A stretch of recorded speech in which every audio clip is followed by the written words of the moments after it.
Osaka was all out of Pokemon cards, so I headed to a place where I knew I could find some more. Nagoya, Japan, the 4th biggest city in Japan and the most populous city to where I lived when I was there as an English teacher. A wild Ruth appeared. What's up, Ruth? Hello, welcome to the video. That is my friend Ruth, who lives in Japan and has lived there for almost 10 years. I was lucky enough to stay with Ruth while I was in town, and we journeyed around, went and saw things, found Pokemon cards, and had a great time.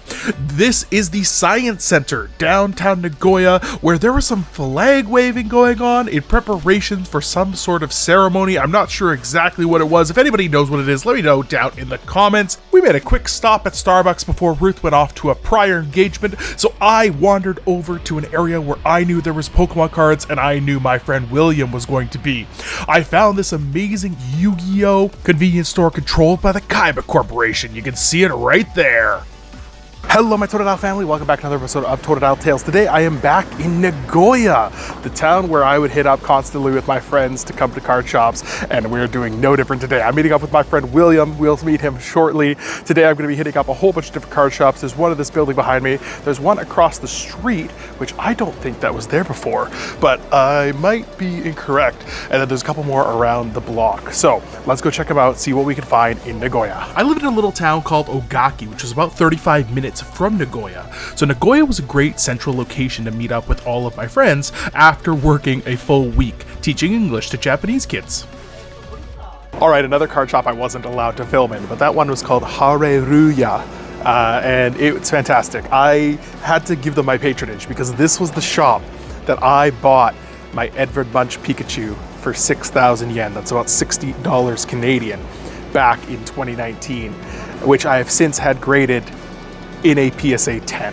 So I had to give back to them a little bit. I got some mystery packs. I picked up a bunch more 30-cent singles, 30 yen singles, and I decided to get a bit of a risky one.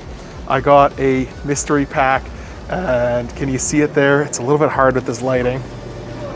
Let's see if I can focus on it. I can't focus on it. Anyway, it is a Blaine's Moltres. Absolutely beautiful. I will cut to maybe zooming in on this, and it's full of vintage cards. So we're going to cut to maybe open this at the end. Maybe now, I don't know yet. I haven't edited it. You'll see it when I edit it. But right now, we're going to open these two. These are mystery packs. These are 500 yen each, so $5. There's some really big hits in these. I just want one with Pikachu. There's a Pikachu promo that came out a couple of weeks ago, and it's about 15 bucks, but I really wanted to get one. Let's see if I can get one. All right, first one up is, we've got a spider. We've got a spider. Okay, that's fine. It's like a $2 card, not bad. And then our other one, is it the right way? Ah, okay, we got this guy. That's a nice full art trainer. These will be good little giveaways or things to add to whatever back home. So, tried my luck, didn't win, but I'm super duper excited about this one. Let's go to the next shop, which is right there. Look both ways when crossing the street. Look both ways, kids! I had a good feeling about the shop until I went inside. Alright, so that one was a bit of a bust. There was no filming in the store, which is very common, but also, like, the prices were okay. They were about 10-20% higher than other places, and the bulk bins were just a mess, so I didn't even worry about going through the bulk bins. I tried to go a little bit, and like I went through one, and half the cards were flipped upside down or turned around, and I'm like, it's not worth my time. It's not worth my time. If I had more time, maybe. It just didn't look worth it. So I'm headed down the street to another card shop. This is where I picked up my second Edward Munch Pikachu, which I got for $30, and that one came back as $6. So I understand why it was $30 now, but let's go back and see what they have. Ooh, look at this cool building behind me.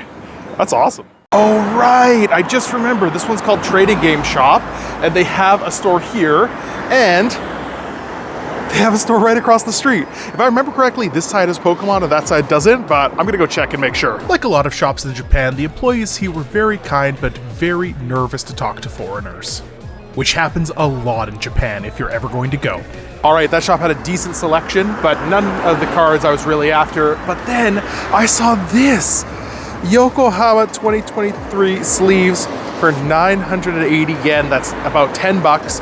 The thing is, these retail at the Pokemon Center for 880 yen, so I don't understand why it's only $1 more. So I am so thrilled with that pickup. I love Pikachu, I love Lapras, so love it. I'm gonna go to the other side and see if there's anything over there. I don't think there is. I was right, there was no Pokemon cards over on that other side. I'm glad I went and checked though. I went and met up with William, who I hadn't seen in 4.5 years. There's William, hi William! And we went to Mandrake, and over the next couple hours, we caught up finding Pokemon cards, or finding empty binders?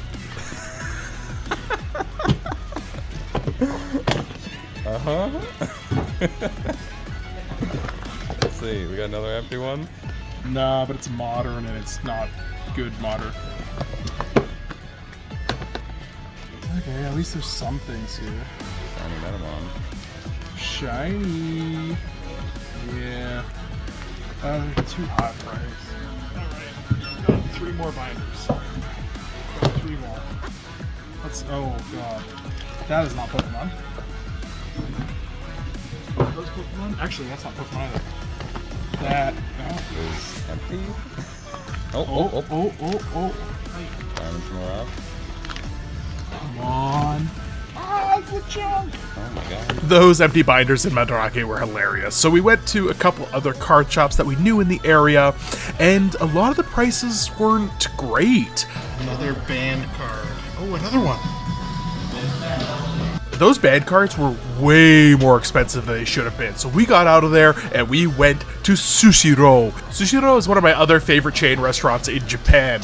It is sushi on conveyor belts, and I went probably 5 times in my 3 weeks in Japan, and I absolutely loved it every single time. I had an absolutely great time today hanging out with Ruth, William, and our other friend Donna, but now it's time to rest because I've got a big card hunt planned for tomorrow. I almost forgot to put this into the video, and I'm so glad I remembered.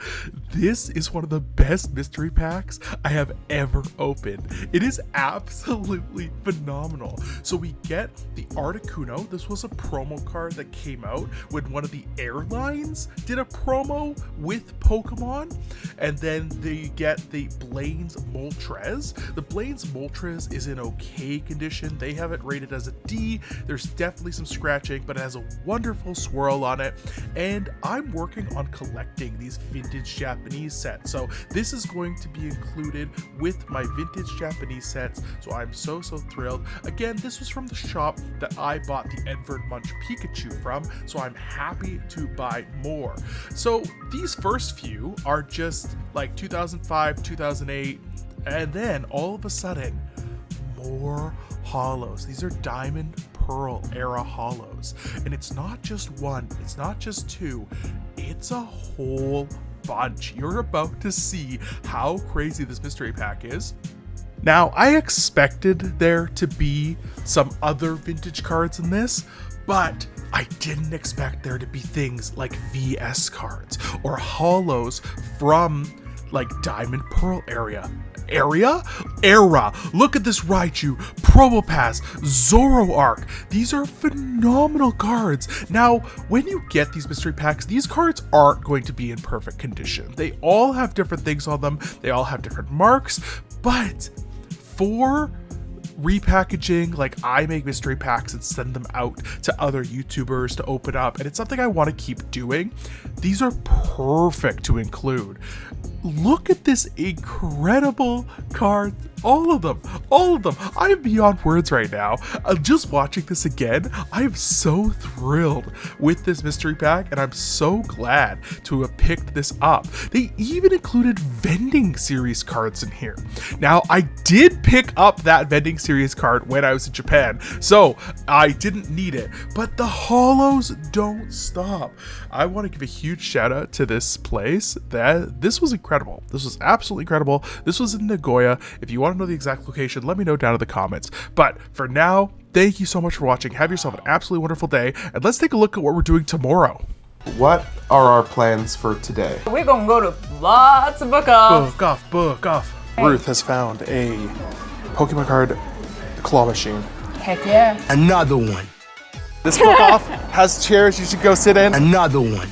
Wow. It has a lot. Oishishou. Oh my god. Thank you so much for watching. Hit that like button and subscribe if you're new, and let me know down in the comments if you'd like to visit Nagoya, because I'd love to tell you more about it.